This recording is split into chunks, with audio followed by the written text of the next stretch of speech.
நாங்கள் வடகரை சித்த சமாஜத்துலேருந்து வரோம். ஈசா யோகாவை பற்றி கேள்விப்பட்டிருக்கோம்.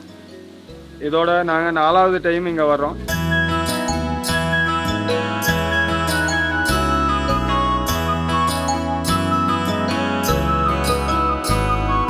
அங்கே வந்து பள்ளிக்கூடம் இருக்குது. அந்த பள்ளிக்கூடத்தில் நூற்றுக்கணக்கான பசங்க இருக்காங்க. அவங்களுக்கு இங்கே வந்ததில் ஒரு நல்ல எக்ஸ்பீரியன்ஸ் கிடைச்சிருக்கு.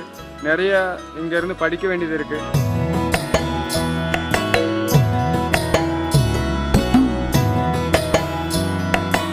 ആശ്രമക്കാരെ സ്വീകരിച്ചതും ഭക്ഷണവും നല്ല രീതിയിൽ തന്നെ ടേസ്റ്റി ആയിരുന്നു. അപ്പോൾ അതിൻ്റെ ഭാഗമായിട്ട് നമ്മൾ സ്വീകരിച്ചതും ഭക്ഷണം ഏർപ്പാടാക്കി തന്നതായ അവർക്കെല്ലാം പ്രത്യേകം നന്ദി രേഖപ്പെടുത്തുന്നു. വലിയ സന്തോഷം. ഇനി അവസരങ്ങൾ കിട്ടുമ്പോൾ വീണ്ടും നമ്മളിവിടെ വരുന്നതായിരിക്കും. എല്ലാവർക്കും പ്രത്യേകം നന്ദി രേഖപ്പെടുത്തിക്കൊള്ളുന്നു.